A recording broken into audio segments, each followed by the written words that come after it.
जी चलें स्टार्ट करते हैं। तो हमने देखा था कि जो मिलिट्री का रोल है वो जब गैरिजन स्टेट बनेगी तो उसमें क्या होगा कि इंस्टीट्यूशनलाइज्ड हो जाएगा। ठीक है, ऐसे इंस्टीट्यूशंस बना दिए जाएंगे जिसमें मिलिट्री फॉर्मली रूल करेगी। अब अगर डिक्टेटरशिप आती है प्राइटोरियन पॉलिटी में, तो उधर क्या है कि डिक्टेटरशिप आ तो जाएगी, लेकिन जो डिक्टेटर होता है, मिलिट्री डिक्टेटर होता है, वो जनरली क्या करेगा, वो प्रेसिडेंट का चार्ज अज्यूम कर लेगा या एक नई पोस्ट बना देगा, चीफ मार्शल और एडमिनिस्ट्रेटर। लेकिन पार्लियामेंट जो है वो किसी ना किसी फॉर्म में वर्किंग में रहेगा। लेकिन जो गैरिजन स्टेट है उसमें ऐसा नहीं है। गैरिजन स्टेट में military as an institution rule करेगी। ठीक है, तो इसमें क्या होता है कि there is a constant perception of threat which makes military more and more entrenched in politics. ठीक है, तो ये चीज क्या करती है कि ये जो है, ये जो मिलिट्री का रोल है उसको बढ़ा देती है, और जो प्राइटोरियनिज्म से गैरिजन स्टेट की तरफ जो है ना वो कंट्री मूव करना शुरू कर देता है। ठीक है, और जो गैरिजन स्टेट है उसमें आपको अब पाकिस्तान के आप लेंस से देखें तो जो सिविल लिबर्टीज हैं उनको क्या किया जाता है, सिस्टमेटिकली कर्टेल कर दिया जाता है as the country moves from praetorianism to to garrison state. ठीक है, तो इससे क्या होता है कि military establishes a control over all aspects of life in the name of national security. Isn't this happening in Pakistan? ये चीज हो रही है ना पाकिस्तान में। ठीक है, ये चीज भी हो रही है। इसकी इसकी आपको एग्जांपल दे सकते हैं जिसमें मिलिट्री इंस्टीट्यूशनलाइज हो गई है, मिलिट्री को फॉर्मली किसी इंस्टीट्यूशन का हिस्सा बना दिया गया है। किसी के जहन में कोई एग्जांपल आ रही हो अभी रिसेंट पास्ट में? SIFC, good. SIFC में मार्शल लॉ जो लगे हैं ना, वो मैं आगे आपको बताता हूँ। मार्शल लॉ जो है ना वो जनरली प्राइटोरियनिज्म की फॉर्म में लगे हैं कि कुछ ना कुछ सिविलियंस का भी से रही है। जब मार्शल लॉ आए हैं फिर भी सिविलियंस के पास कुछ ना कुछ पावर किसी न किसी फॉर्म में रही है। ठीक है, SIFC जो है उसे इंस्टीट्यूशनलाइज कर दिया है। ठीक है, मिलिट्री स्टार्ट्स, ये भी बड़ा इंपॉर्टेंट पॉइंट है, ये आपको नजर आएगा पाकिस्तान में। Military starts seeing itself the only legitimate authority capable of maintaining order and security. ठीक है, which increases its political control and erodes civilian institutions. All of this is happening as the country moves from praetorianism to being a garrison state. तो अब पाकिस्तान को आप किस जगह rate करेंगे इन दोनों में से? अगर आपने दोनों को आप पढ़ लिया है, तो किस जगह आपके आपकी नजर में किस जगह पाकिस्तान है?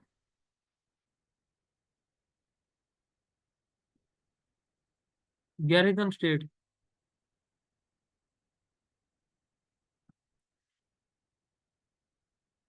आई फील लाइक हाँ ये मिक्स है, किसी न किसी फॉर्म में। ये जो मैंने कहा था ना कि पाकिस्तान शिफ्ट होता रहता है, कभी टिल्ट हो जाता है इस साइड को, कभी टिल्ट हो जाता है इस साइड को। ठीक है, पाकिस्तान इन दोनों के दरमियान में लाई करता है। ठीक है, इन दोनों के, गैरिजन स्टेट और बीइंग अ प्राइटोरियन स्टेट, उसके बारे में। ठीक है, अच्छा आगे एक और थ्योरी है। बस ये थ्योरीज रह गई है, उसके बाद हम पाकिस्तान की तरफ ना मूव करेंगे। पाकिस्तान को ये थ्योरेटिकल फ्रेमवर्क सारा बन जाएगा, तो फिर आपको समझना चीज़ों को बहुत ज़्यादा आसान हो जाएगा और आप एक डिफरेंट नजरिए से, डिफरेंट लेंस में जो है ना चीज़ों को देख सकेंगे। अच्छा, सिविल मिलिट्री गैप थ्योरी ये क्या कहती है कि सिविल मिलिट्री गैप थ्योरी ये कहती है कि जो कल्चरल और आइडियोलॉजिकल गैप अगर आ जाए between military and civilian sectors, ठीक है, इससे क्या होता है कि ये जो है ना, ये जो गैप है ये डेमोक्रेटिक कंट्रोल को वीक कर देता है, और इसके रिजल्ट में जो मिसअंडरस्टैंडिंग्स हैं और बिटवीन टेंशन हैं between civilian and military leader वो आ जाती हैं। ये चीज़ भी पाकिस्तान में मैनिफेस्ट होती है। कहाँ पे होती है? जब बात की जाती है कि सिविल मिलिट्री एक पेज पे है या सिविल मिलिट्री एक पेज पे नहीं है। एक पेज पे अगर नहीं होगी तो दोनों में अगर क्लैश आएगा तो उसकी वजह से इवेंचुअली डेमोक्रेटिक कंट्रोल जो है कंट्री पे वो वीक होगा, मिलिट्री डोमिनेट करेगी और मिसअंडरस्टैंडिंग्स जनरेट करेंगी, टेंशन जनरेट करेंगी मुल्क में। ठीक है, और अगर सिविल मिलिट्री एक पेज पे हो तो फिर डेमोक्रेटिक कंट्रोल इनहेंस होता है। ठीक है, ये इस चीज को भी आपने समझ लेना है। अच्छा, अब सैमुअल पी हंटिंगटन ने ही objective control and subjective control की बात की थी। मिलिट्री को कंट्रोल करने के लिए दो तरीके का कंट्रोल उसने बात किया था कि दो तरीके से मिलिट्री को सिविलियंस कंट्रोल कर सकते हैं। पहला कंट्रोल है ऑब्जेक्टिव कंट्रोल। इसमें क्या होता है कि मिलिट्री को प्रोफेशनल ऑटोनॉमी दे दी जाती है कि वो डिफेंस रिलेटेड टास्क जितने भी हैं ना, उसमें वो जो मर्जी करें, उनको दे आर ऑटोनोमस, लेकिन उनसे एक शर्त है कि वो पॉलिटिकली न्यूट्रल रहे। ठीक है, मतलब कि सिविलियंस काफी ज्यादा जो कंट्रोल है regarding the day to day affairs of the military, day to day affairs of the defence, उसको काफी ज्यादा कंट्रोल को वो सीड कर देते हैं, और बदले में उनसे क्या ले लेते हैं कि पॉलिटिकली आप लोगों ने न्यूट्रल रहना है। ठीक है, सिविलियन जो होते हैं ना, वो एक ओवरऑल डायरेक्शन सेट कर रहे होते हैं चीजों की, लेकिन मिलिट्री के अफेयर्स में वो इंटरफेयर नहीं करते। ठीक है, तो this model is considered to be the most effective way to balance military competence with civilian oversight. ठीक है, ये तो एक एक हंटिंगटन ने दिया था। दूसरा ये दिया था सब्जेक्टिव कंट्रोल। इसमें क्या था कि सब्जेक्टिव कंट्रोल में एक और अप्रोच है, उसमें क्या है कि सिविलियन जो कंट्रोल है ना, वो बहुत ज्यादा होता है मिलिट्री के अंदर। ठीक है, तो where in the military leadership was involve in civilian governance function. ठीक है, मिलिट्री लीडरशिप को क्या किया जाता है, वो सिविलियंस के अंदर इन्वॉल्व किया जाता है। जैसे क्या है कि मिलिट्री को लेके आओ किसी पॉलिटिकल इंस्टीट्यूशन में, या मिलिट्री को लेके आओ किसी रेस्क्यू के काम में, उससे क्या होगा कि मिलिट्री जो होगी वो सिविलियनाइज होगी, मिलिट्री का इंटरेक्शन बढ़ेगा सिविलियंस के साथ, और उससे क्या होगा कि मिलिट्री के अपने जो स्टेट्स हैं सिस्टम में वो बढ़ते जाएंगे। तो मिलिट्री इवेंचुअली अगर सिविलियनाइज हो जाएगी, तो मिलिट्री जो क्या है वो नेचुरली सिविलियंस के कंट्रोल में आ जाएगी। तो ये जो जो है ना, ये वैसे वे फॉरवर्ड में भी आते थे, लेकिन आई फील लाइक वो थ्योरीज की बात हो रही थी, तो मैंने इसको यहाँ पे लिख दिया। इनको आप जब हम वे फॉरवर्ड पढ़ेंगे तो उसमें भी आप इनको इंक्लूड कर सकते हैं। अच्छा, अब एक लास्ट बस ये है national security state. National security state क्या होती है, किसी को पता है? एक ऐसी स्टेट जिसमें हर चीज को सिक्योरिटी के लेंस से देखा जाता है। ठीक है, जैसे पाकिस्तान है, पाकिस्तान में कोई भी इकोनॉमिक हमने डेवलपमेंट करनी है, कोई भी पॉलिटिकल डेवलपमेंट आएगी, तो उसको हम क्या करेंगे, हम एक्सटर्नल थ्रेट के पॉइंट ऑफ व्यू से देखेंगे। ठीक है, हम मिलिट्री हमेशा हर चीज को एक्सटर्नल लेंस से देखती है कि इस दुश्मन बाहर बैठा हुआ है, दुश्मन कभी भी हमला कर सकता है, इसलिए हमें इकोनॉमी को भी ठीक करना है, इसलिए हमें पॉलिटिक्स को भी ठीक करना है। हर चीज को क्या है वो नेशनल सिक्योरिटी स्टेट के लेंस से देख रही होती है। और फिर जब ऐसा होगा, तो फिर हम क्या करेंगे कि हम जो डिफेंस है उसको पे जो खर्चा करेंगे वो at the cost of social welfare करेंगे। हम हेल्थ का पैसा भी उठा के किधर डाल देंगे, हम डिफेंस में डाल देंगे। हम एजुकेशन का पैसा भी डिफेंस में डाल देंगे। ठीक है, तो Pakistan can be termed as a national security state, Pakistan can be termed as a praetorian polity, Pakistan can be termed as a garrison state, depending upon your point of view, depending upon the lens which you are using to study the situation. तो पाकिस्तान क्या है, इसको काफी ज्यादा चीजों से हम देख सकते हैं। अब आपको ना, अब हम क्या क्या, ये आपने आगे पढ़ लेना, ये जस्ट मैंने मिलिट्री का ही वो बताया हुआ है। हम आगे ना, जो सिक्योरिटी स्टेट है वो किस तरीके से फंक्शन करती है, इसमें सिविलियन लिबर्टीज को भी हम खत्म कर देते हैं at the name of national security. Military जो है वो एक अल्टीमेट गार्डियन के तौर पे भी रूल करती है। ठीक है, मिलिट्री एक ऑब्सेशन होती है मिलिट्री की with external and internal enemies. और ये क्या है कि डिस्क्राइब मिलिट्री को किया जाता है कनिंग एंड रूथलेस। ठीक है, दुश्मन को मिलिट्री ऐसे डिस्क्राइब करती है। ये इसको आपने पढ़ लेना है, इसमें कुछ ऐसा डिफिकल्ट नहीं है। अब हम पाकिस्तान की बात करते हैं कि पाकिस्तान में आइडियल सिविल मिलिट्री रिलेशन क्या होना चाहिए। ठीक है, सिविलियन और मिलिट्री का रिलेशन आइडियल क्या होना चाहिए। तो ये एक कोट है जो कायद आजम ने लिख दिया था, ये ही आई थिंक आइडियली ये ही होना चाहिए कि do not forget that the armed forces are the servants of the people, you do not make national policy, it is we the civilians who decide these issues, and it is your duty to carry out these task with which you are interested. ठीक है, ये कायद आजम ने कहा था। तो that should be the ideal relationship between the civilians and the military, that should exist. ठीक है, understand. अब हम आगे चलते हैं। अच्छा, ऊपर सारा कुछ समझ आ गया, अब मुश्किल पार्ट जो था वो गुजर गया है। अब हमने आगे आसान पार्ट ही पढ़ना है, हिस्ट्री पढ़नी है और थोड़ी बहुत कॉजेज और वो चीजें पढ़नी है। ऊपर किसी किस्म का कोई क्वेश्चन हो तो अभी पूछ लें।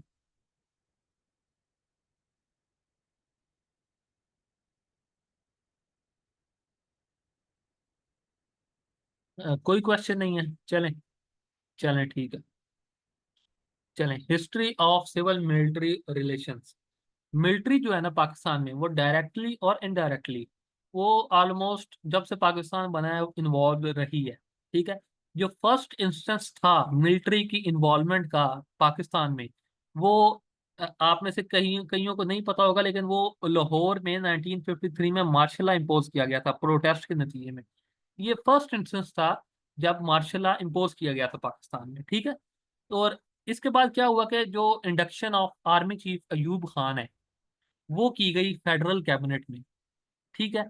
ये इसने क्या किया कि मिलिट्री को एक डायरेक्टली इंटरवेंशन का रास्ता दे दिया पॉलिटिक्स के अंदर। और इसकी वजह से, ऑल्दो अयूब खान ने बाद में कैबिनेट को छोड़ दिया था, लेकिन उन्होंने काफी ज्यादा पॉलिटिकल पावर हासिल कर ली।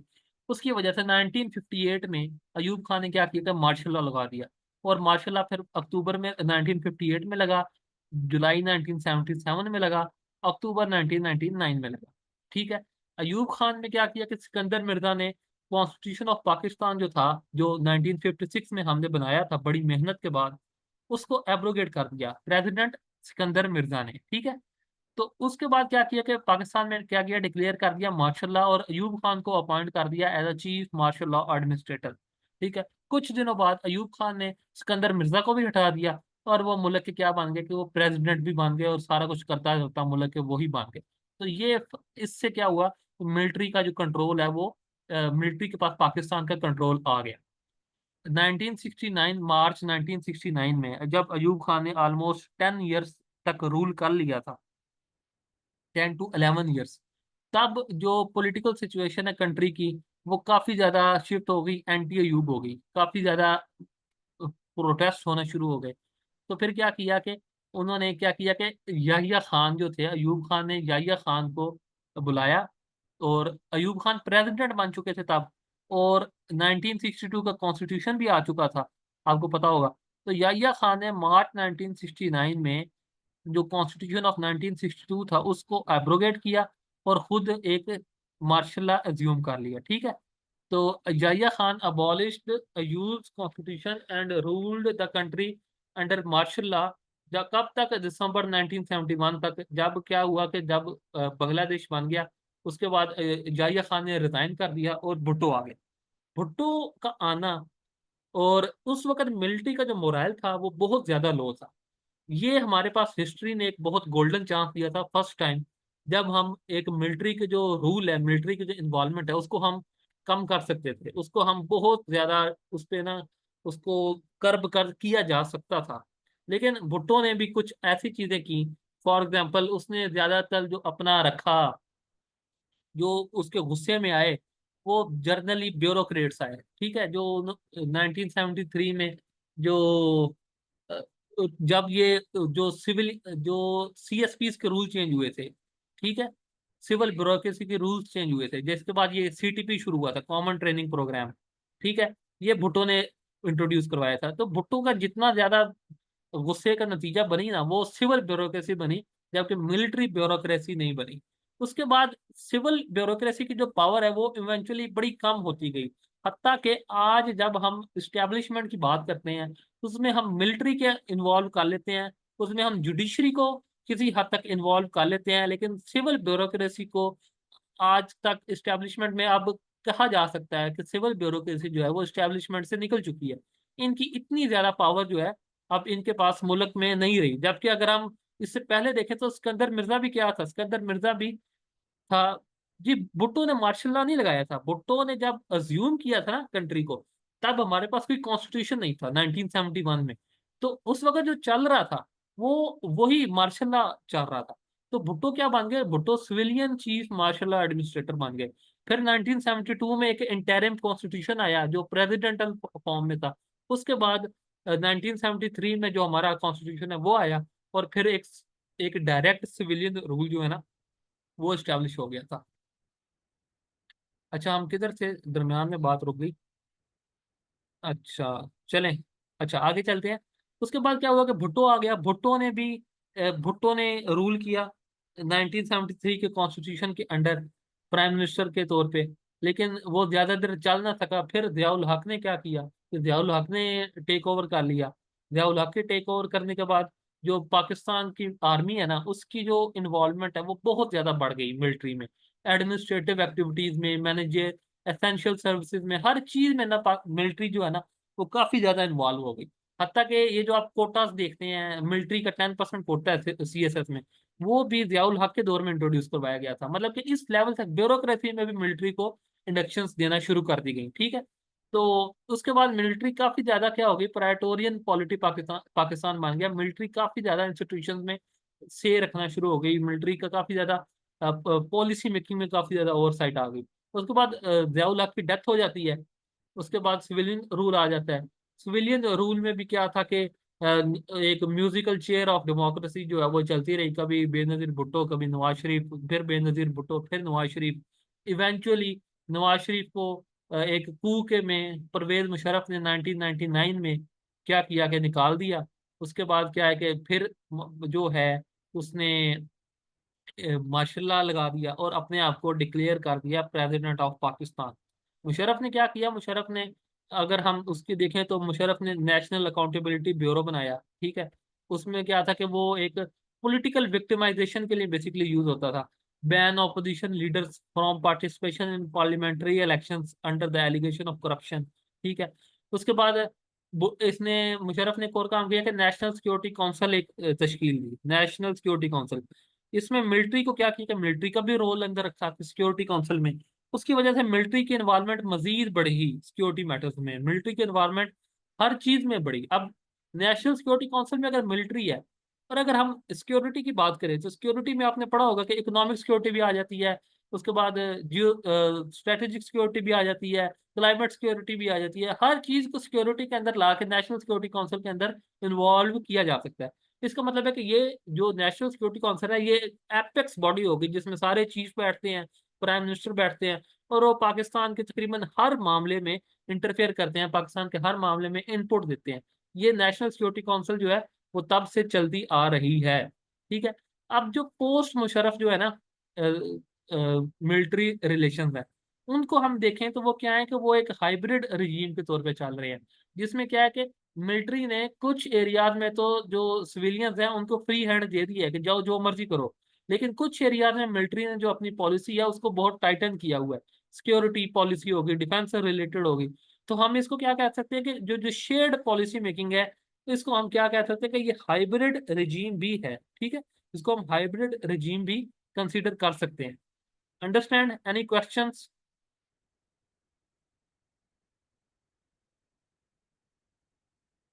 Any questions?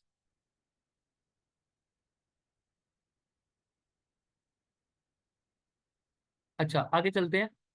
अच्छा, अब क्या फैक्टर्स थे पाकिस्तान में जिसने मिलिट्री को डोमिनेट करने में हेल्प की पाकिस्तान की? किन किन चीजों की वजह से military came to dominate Pakistan? इसमें सबसे पहला कॉन्सेप्ट है वो Hamza Alavi concept of over developed state. ठीक है। इसको मैं कुछ कुछ अल्फाज में पहले भी बता चुका हूँ, लेकिन हम इसको दोबारा से पढ़ लेते हैं कि जो एक पाकिस्तान था उसको क्या मिली, एक कॉलोनियल स्ट्रक्चर्स की लेगेसी है हमारी। हम पे कॉलोनियल पावर पावर रूल करती थी। और उसमें क्या होता था कि जो स्टेट थी, जो मिलिट्री थी, स्टेट और मिलिट्री तब बेसिकली एक ही चीज थी, क्योंकि ईस्ट इंडिया कंपनी भी एक मिलिट्री के जरिए ही क्या कर रही थी, वो पावर को मेंटेन कर रही थी। और जो उसके बाद क्राउन आया, ब्रिटिश क्राउन आया, वो भी मिलिट्री के जरिए ही क्या कर रहा था, वो पावर को मेंटेन कर रहा था। तो उसमें क्या था कि स्टेट की पावर थी वो एक्सेसिव थी। ठीक है। To maintain control over society. ठीक है। इसकी वजह से जो स्टेट है वो ओवर डेवलप हो गई। ठीक है। और जब इंडिपेंडेंस मिली हमें, तो हमारे जो की इंस्टीट्यूशंस थे, मिलिट्री और सिविलियन ब्यूरोक्रेसी, वो हमें ओवर डेवलप्ड मिले as compare to the civilian institutions. इसका क्या मतलब है कि जितनी ज्यादा डेवलपमेंट हमारी सिविलियन इंस्टीट्यूशंस की होनी चाहिए थी, वो नहीं हो सकी। और जो मिलिट्री है उसकी बहुत ज्यादा डेवलपमेंट हो गई। तो मिलिट्री जब ओवर डेवलप हो जाएगी तो वो नेचुरली क्या करेगी, वो क्या करेगी कि वो सिविलियंस पे अपना कंट्रोल जमाने की कोशिश करेगी। स्टार्ट से ही ये था, हमारी जो जेनेसिस हुई, हमारी जो बर्थ है, उसमें ही हमें ये एक मसला मिला। हमें बाय बर्थ ही ये मसला मिला, जो जिसको हमारे जेनेटिक्स में ये मसला मौजूद था। इसको हम ऐसे भी कह सकते हैं। तो ये क्या है कि ये ओवर डेवलप्ड स्टेट थी हमारी। अंडरस्टैंड, समझ लगी इस बात की?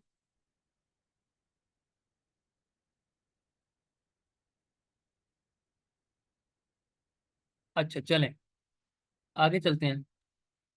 उसके बाद एक और वीक था, हमारी जो लीडरशिप थी ना स्टार्ट की, वो बहुत ज्यादा वीक थी। ठीक है। एक तो क्या हुआ कि हमारे पास, अगर मैं इसको आपको कोट से बताऊं, जो मैंने नीचे लिखा भी होगा, इंडिया में क्या था कि if Gandhi goes there is always Nehru. अगर नेहरू भी चला जाए तो राजगोपालाचारी या सरदार वल्लभ भाई पटेल, अगर वो भी नहीं तो अबुल कलाम आजाद। बहुत ज्यादा एक उनके पास ना बहुत ज्यादा इंडिपेंडेंस लीडर्स की लंबी लिस्ट थी जो वो रूल करने के कैपेबल थी। लेकिन हमारे पास क्या था कि अगर जिन्ना चला जाए तो हु इज देयर, कौन आ सकता है? ये आयशा जलाल ने कहा था। एक ले दे के हमें लियाकत अली खान मिले थे, लेकिन उनको भी जल्दी ही शहीद कर दिया गया। इसकी वजह से क्या हुआ कि हमारे पास जो लीडरशिप थी ना वो बहुत वीक थी। अगर लीडरशिप हमारी स्टार्ट में स्ट्रोंग होती तो वो जो ओवर डेवलप स्टेट है इसको खत्म करके, इसको कर्व करके क्या कर सकती थी, वो एक सिविलियन ओवरसाइट या सिविलियन अथॉरिटी को कंसोलिडेट कर सकती थी। लेकिन वो ऐसा ना कर सकी।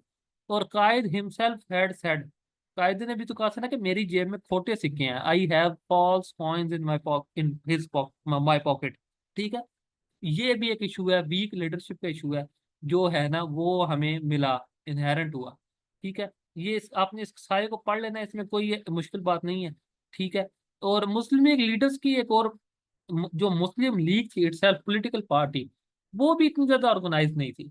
अब आप देखेंगे मुस्लिम लीग के जो लीडर्स थे, मुस्लिम लीग के जो सरदार थे, वो ज्यादा किधर बेस्ड थे? वो ज्यादा थे यूपी के या जो नॉर्दर्न इंडिया है उस साइड के थे। लेकिन जो जो एरियाज पाकिस्तान बने, पंजाब, NWFP, बलूचिस्तान, सिंध, उनमें जो है ना मुस्लिम लीग, उसकी कोई पॉलिटिकल पावर एग्जिस्ट नहीं करती थी। ठीक है।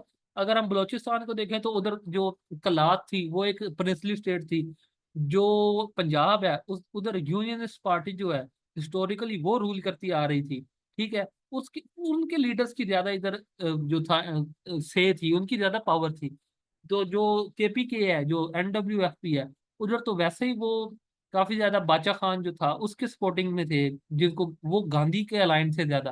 तो मुस्लिम लीग लीडर्स जो थे, जब पाकिस्तान बना और जो लीडर्स थे वो सारे पाकिस्तान में आए, तो वो लीडर तो थे लेकिन उनके पास जो था ना कोई रूल करने को बंदा ही नहीं था। उनकी जो पॉलिटिकल सपोर्ट बेस थी वो थी ही नहीं। तो इसकी वजह से उनकी जो लीडरशिप है ना वो बहुत ज्यादा वीक हो गई। उस जब लेजिटिमेसी ही नहीं रही उनकी, तो जब जो पॉलिटिकल बेस है वो वीक हो गई, तो इवेंचुअली जो लीडरशिप है ना वो काफी ज्यादा वीक हो गई जी। बांग्लादेश को ना टच करें, उधर उधर थे अच्छे लीडर्स थे उनके, शेर बंगाल जो हो गए कि फजलुल हक और ये ऐसे। लेकिन आप जो है ना इस एनालिसिस में बांग्लादेश को भी अगर ले आएंगे ना, तो वो एक एडिशनल लेयर ऑफ कॉम्प्लेक्सिटी को डाल देगा। कि वो उधर लीडर्स थे लेकिन उनकी जो थी ना वो पाकिस्तान, वेस्ट पाकिस्तान में उसको वो कंसीडर ही नहीं किया जाता था। उसको इतना ज्यादा वो, जिसको हम कहते हैं, किसी खाते में नहीं लेते थे। तो वो अगर वो चीज भी अंदर आ गई ना, तो काफी ज्यादा कॉम्प्लेक्स बातें हो जानी है। तो अच्छा, उसके बाद क्या था कि जो poor performance of elected leaders and assemblies in federal and provincial provincial assemblies ने क्या किया, डेमोक्रेसी को काफी ज्यादा कॉम्प्लेक्स बना दिया, मुश्किल बना दिया। अच्छा, इसके बाद आ जाता है हमारे जो पॉलिटिकल कंसेंसस है ना उसकी भी काफी ज्यादा कमी है। अभी भी, रिसेंटली भी और तब भी, जब पॉलिटिशियंस के अपने अंदर ही लड़ाइयाँ होंगी, जब पॉलिटिशियंस एक दूसरे को अ, दुश्मन के तौर पे देखेंगे, पॉलिटिकल कंसेंसस नहीं होगा कुछ ग्राउंड रियलिटीज पे, कुछ ऐसी चीजें जिन पे पॉलिटिकल कंसेंसस होना चाहिए वो एग्जिस्ट नहीं करेगा। तो उसकी वजह से भी जो मिलिट्री है वो उसको क्या करेगा, उसको मौका मिलेगा कि वो क्या करे, वो सिविलियन सेटअप में आए। अब जैसे पाकिस्तान में आजकल क्या होता है कि जो जो होती है पॉलिटिकल पार्टी ऑपोजिशन में होती है, वो क्या करती है कि वो मिलिट्री को अपनी तरफ लाने की कोशिश करती है कि हम किसी तरीके से इनके जो है, हम इनकी जो गुड बुक्स हैं उसमें आ जाएं, तो फिर अगली जो पावर है वो हमें मिल जाएगी। तो lack of political consensus invokes military involvement in political affairs. Fourth is the geo strategic and regional factors. ये वही है, इसको मैं कह सकता था कि नेशनल सिक्योरिटी स्टेट भी है ना, ये यही चीज है कि हमारे जो जियो स्ट्रेटेजिक फैक्टर्स हैं, रीजनल फैक्टर्स हैं। कौन से? फॉर एग्जांपल सबसे पहले हमें क्या था कि हमें इंडिया का थ्रेट था। जब हमने मुल्क हासिल किया तो सबसे बड़ा थ्रेट जो था वो हमें था इंडिया का थ्रेट। उसकी वजह से क्या है कि हमने इंडियन कंट्री के सर्वाइवल के लिए इंडियन सिक्योरिटी के लेंस से देखना शुरू कर दिया, ठीक है। इसकी वजह से मिलिट्री की पावर जो है ना, मिलिट्री की से वो काफी ज्यादा बढ़ी। उसके बाद एक आपको पता है कोल्ड वॉर भी चल रही थी रीजन में। पाकिस्तान जो था उसने जल्दी से क्या किया कि एक जो कैपिटलिज्म का कैंप है सीटो सेंटो ज्वाइन करके उसको भी ज्वाइन कर लिया। उसकी वजह से भी पाकिस्तान चाहते या ना चाहते हुए सिक्योरिटी स्टेट बन गया। पाकिस्तान को सिक्योरिटी के लेंस से देखना पड़ा। अब फिर इसको क्या नुकसान क्या हुआ भला? सीटो ज्वाइन की हमने, सेंटो ज्वाइन की, कैपिटलिज्म ब्लॉक को ज्वाइन किया, तो पाकिस्तान को अपनी बेसिस देनी पड़ी अगेंस्ट द यूएसएसआर। वो जो U2 इंसिडेंट हुआ था, आपको याद होगा, पढ़ा होगा आपने, U2 बॉम्बर इंसिडेंट, ठीक है, जिसमें यूएसएसआर ने हम पे मिसाइल मारने की भी धमकी दी थी। उस ये सारे इंसिडेंट्स क्या थे कि हमें नेशनल सिक्योरिटी स्टेट बनाने पे हम मजबूर हो गए थे अपने आप को। जब ये मजबूर हो गए कि हम नेशनल सिक्योरिटी स्टेट बनाएंगे अपने आप को, उसकी वजह से फिर जो मिलिट्री है उसकी इन्वॉल्वमेंट काफी ज्यादा पॉलिटिक्स में बढ़ गई, ठीक है, नेचुरली बढ़ ही जानी थी, ठीक है। और सिविलियन इंस्टीट्यूशन जो थे ना, सिविलियन इदारे, उनका जो है ना पावर वो कम से कम ही होती गई। अंडरस्टैंड? समझ लगी इस पॉइंट की? बस थोड़ा सा रह गया ये।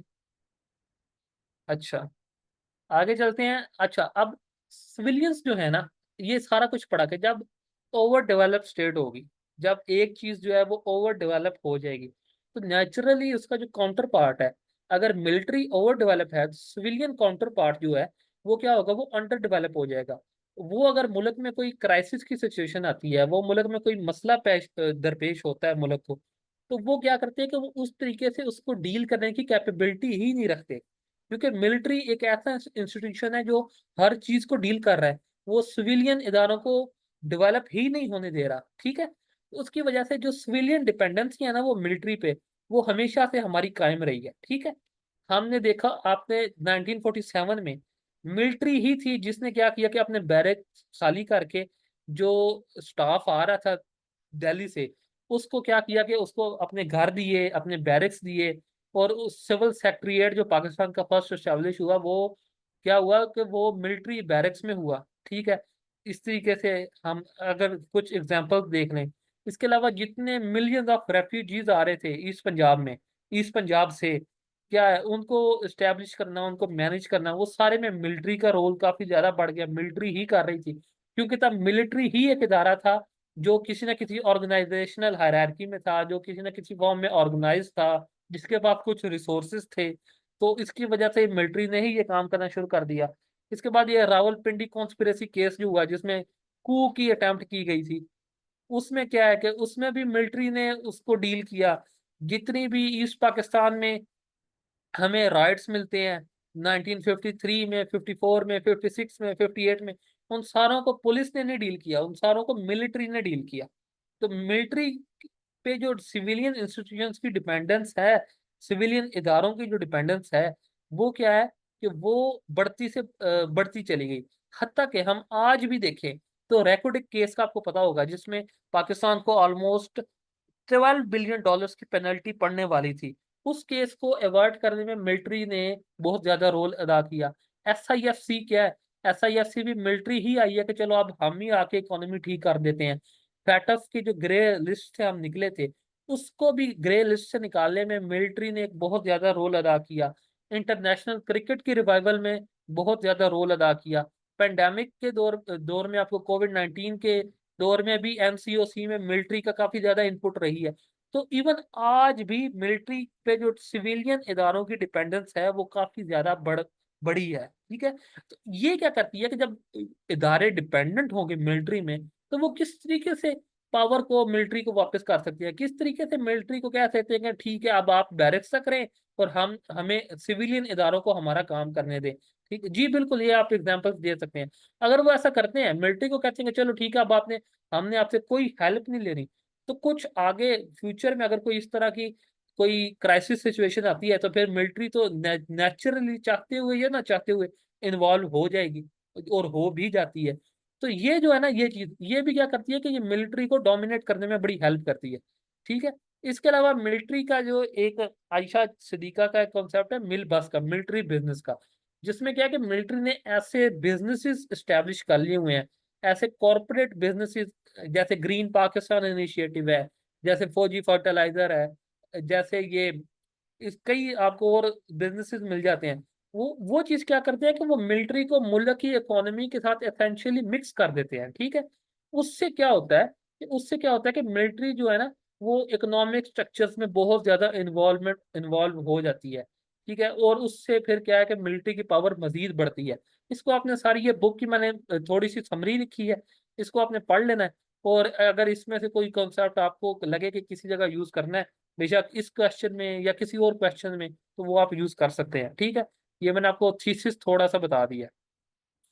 अच्छा, इसके कॉन्सिक्वेंसेस क्या होते हैं? अच्छा, ऊपर कोई क्वेश्चन, कोई आपका क्वेश्चन है तो पूछ ले, वरना फिर आप कॉन्सिक्वेंसेस पढ़ेंगे और उसके बाद करंट सिचुएशन को थोड़ा सा देख के वे फॉरवर्ड पढ़ेंगे।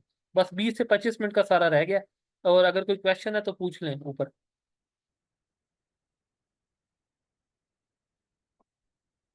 तो कोई क्वेश्चन नहीं है, चलें। चलें, ठीक है। अच्छा, consequences of imbalance in civil military relations. हमारी क्या है कि हमारी इकोनॉमी जो है ना, वो बहुत वीक है, वो बैसाखियों पे चलने वाली इस वक्त डेमोक्रेसी है। सॉरी, डेमोक्रेसी की बात हो रही है। हमारे डेमोक्रेटिक इंस्टीट्यूशंस बहुत ज़्यादा वीक है। ठीक है। मुल्क में पॉलिटिकल इंस्टेबिलिटी रहती है, क्योंकि आपको बताया है कि जब कोई ऑपोजिशन में पार्टी होगी तो वो हमेशा मिलिट्री की तरफ देखेगी कि वो आके जो करंट गवर्नमेंट है उसको हटाए और हमें लेके आए। तो नेचुरली मुल्क में पॉलिटिकल इंस्टेबिलिटी बहुत ज्यादा रहती है। और मिलिट्री जब होती है तो उसकी वजह से क्या होती है कि पावर की सेंट्रलाइजेशन हो जाती है। पावर एक जगह इकट्ठी होना शुरू हो जाती है। और ये चीज फेडरेशन के लिए बहुत ज्यादा नुकसानदेह होती है।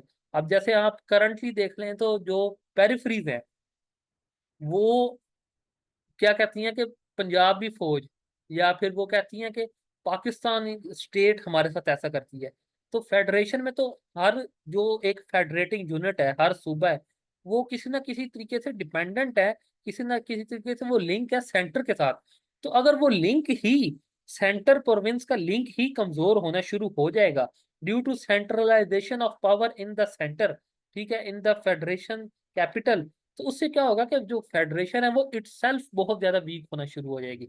वो इससे मुल्क की जो टूटने का खतरा बढ़ जाएगा। ठीक है। जैसे आजकल आजकल भी तो हम यही देखते हैं ना कि जो पेरिफेरीज हैं वो ज्यादा से ज्यादा अपराइजिंग की तरफ जा रही हैं, उनमें एंटी मिलिट्री सेंटिमेंट बढ़ता जा रहा है, क्योंकि उनको लगता है कि state of Pakistan which is present in Islamabad that is doing injustice with them. इसीलिए महरंग बलोच जो है वो आके इस्लामाबाद में प्रोटेस्ट करती है। ठीक है।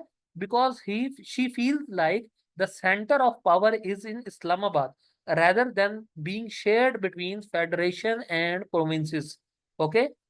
इसकी वजह से जो रूल ऑफ लॉ है इन कंट्री, वो डिटीरियोरेट होती है। किस तरीके से? क्योंकि रूल ऑफ लॉ मेंटेन करने वाला मेजर इदारा कौन सा है? एक पुलिस है और एक जुडिशरी है। अगर मिलिट्री की इन्वॉल्वमेंट उनमें होगी तो ये दोनों इदारे प्रॉपरली काम नहीं कर सकेंगे। ठीक है। और रूल ऑफ लॉ को मसला होगा। और पॉलिटिशियंस को ब्लेम किया जाएगा। अगर मिलिट्री ओवर पावर होगी तो जो कुछ मसाइल होंगे उस पर पॉलिटिशियंस को ब्लेम किया जाएगा। हमारे जैसे आजकल पाकिस्तान में किया जाता है कि पाकिस्तान को खराब करने के पीछे, पाकिस्तान को अ, इस नहज पे पहुंचाने के पीछे किसका रोल है, किसने किया? ये पॉलिटिशियंस ने किया। ये विक्टिमाइजेशन ऑफ पॉलिटिशियंस है। उनको बुरा दिखाया जाता है, बुरी लाइट में दिखाया जाता है कि सारे मसले जो हैं वो इन ही की वजह से हैं। ठीक है। ये भी कॉन्सिक्वेंस है of civil military imbalance in Pakistan. Six पे आ जाता है फोकस ओवर सिक्योरिटी। हम क्या करते हैं? नेशनल सिक्योरिटी स्टेट जो है, हम नेशनल सिक्योरिटी स्टेट है, हम सिक्योरिटी पे फोकस करते हैं, डेवलपमेंट पे फोकस नहीं करते। ठीक है। हम जो डेवलपमेंटल बजट है, डेवलपमेंटल कॉस्ट है, उसको हम सिक्योरिटी की तरफ डायरेक्ट कर देते हैं। अब आप इसको ऊपर सारे थ्योरेटिकल फ्रेमवर्क में समझे वाला कि जब मिलिट्री जो है वो पैरामाउंट इंपॉर्टेंस रखेगी, पॉलिसी में मिलिट्री का रोल होगा, तो उसकी वजह से वो जितनी मैंने आपको बताया है कि मिलिट्री माइंड कैसे वर्किंग करती है, मिलिट्री पॉलिसीज किस पॉइंट ऑफ व्यू से बनाती है, तो वो सारी चीजें अगर आप यहाँ पे इन्वोक करें, उन सारी चीजों के लेंस में आप इन सारे पॉइंट्स को देखें जो मैंने ये 8-9 लिखे हुए हैं, तो आपको समझ लगेगी कि क्यों मिलिट्री जो है वो सिक्योरिटी पे फोकस कर रही है, डेवलपमेंट पे फोकस नहीं करती। ह्यूमन राइट वायलेशंस, ये मैंने आपको बताया ना कि गैरिजन स्टेट में जब आते हैं तो जो सोसाइटी है उसको प्रेफरेंस दी जाती है as compare to an individual. तो इंडिविजुअल राइट्स जो हैं, जो ह्यूमन राइट्स हैं, उनको वायलेट करना भी कोई बड़ी बात नहीं रह जाती। उसको for the greater good of the society human rights can be violated. This happens when the state is transitioning towards garrison, being a garrison state. इसकी वजह से कंप्रोमाइज जुडिशरी होती है। ये तो आजकल काफी ज्यादा हम देख रहे हैं, जो कॉन्स्टिट्यूशनल पैकेज की बात हो रही है उसमें जुडिशरी को कॉम्प्रोमाइज किया जा रहा है। और जब पॉलिटिकल इंस्टेबिलिटी आएगी तो उसकी वजह से क्या होगा कि इकोनॉमिक इंस्टेबिलिटी तो आनी ही आनी है। तो दीज आर द कॉन्सिक्वेंसेज जो सिविल मिलिट्री इम्बैलेंस की वजह से होते हैं। इन सारी बातों को, कॉन्सिक्वेंसेज को और कॉजेज को, आपने जो मैंने ऊपर थ्योरेटिकल फ्रेमवर्क सारा बताया है उसमें जब आप रख के पढ़ेंगे तो आपको हर चीज जो है वो बहुत अच्छे से समझ लगेगी। आप जितने डिक्टेटर्स के मैंने ऊपर जितने बताया कि फलाने डिक्टेटर ने ये किया, मुशर्रफ ने ये किया, नेशनल सिक्योरिटी काउंसिल बनाई, तो उसको भी आप मिलिट्री माइंडसेट के पॉइंट ऑफ व्यू से देखें तो आपको समझ लगेगी कि वो उसने ऐसा क्यों किया, उसको पीछे करने के पीछे एक वजह थी। ठीक है, ये एक पूरा फ्रेमवर्क जो है ना ये आपको समझ आ जाएगा। तो फिर ये क्वेश्चन किसी भी एस्पेक्ट में आ जाता है, किसी भी साइड से आ जाता है, किसी भी पॉइंट ऑफ व्यू से वो पूछ लेता है, तो आप इसको बहुत अच्छे से जो है ना वो अटेम्प्ट करने के काबिल होंगे। चलें आगे, बस हम एक करंट सिचुएशन देख लेते हैं। अच्छा ये देख लें कि मिलिट्री हेजेमनी जो है ना, ये मैंने एक चार्ट बनाया था कि उसके कॉन्सिक्वेंसेस क्या है पाकिस्तान में। पॉलिटिकल इन्फ्लुएंस आता है और सिविलियन ओवरसाइट के जो चैलेंजेस है ना मिलिट्री पे, सिविलियंस के वो आते हैं। इकोनॉमिक कंट्रोल आता है, उसकी वजह से जो मिल बस का जो एम्पायर है, कॉर्पोरेट एम्पायर है, मिल बस जो आयशा सदीका का कॉन्सेप्ट है वो इन्वॉल्व हो जाता है। और इसकी हमने जैसे एग्जांपल देखी आर्मी वेलफेयर ट्रस्ट की बात है। ठीक है, मिलिट्री एक और काम भी करती है, मिलिट्री आइडियोलॉजिकली डोमिनेट करती है। आइडियोलॉजिकली डोमिनेट करेगी तो फिर क्या होगा कि मीडिया को मैनिपुलेट करेगी। आईएसपीआर का रोल यहाँ पे आ जाएगा। आईएसपीआर का रोल आ जाएगा तो जो फिर मिलिट्री क्या दिखाएगी कि एक मिलिट्री ही है जो एक पेट्रियोटिक इंस्टीट्यूशन है, बाकी सारे जो हैं वो मुल्क दुश्मन इदारे हैं। जो पैट्रियोटिज्म है उसको मिलिट्री अपने लिए क्लेम कर लेगी और सिविलियंस के लिए वो यूज नहीं होगा। और इसके अलावा वो जो कोई भी डिसेंट है, कोई भी ओपोजिंग वॉइस है, उसको सप्रेस करेगी by use of human violations. तो ये भी एक कॉन्सिक्वेंसेज हैं of civil military imbalance in Pakistan. आगे मीटिंग एंड होने वाली है, बस अभी करंट सिचुएशन रह गई है और वे फॉरवर्ड रह गया, बस ये आई थिंक 20 मिनट्स मैक्सिमम। तो अब मैं मीटिंग जो है वो आपको लिंक मैं दोबारा शेयर करता हूँ, तो उसको आप जल्दी से ज्वाइन कर लें ताकि हम इसको ख़त्म करें।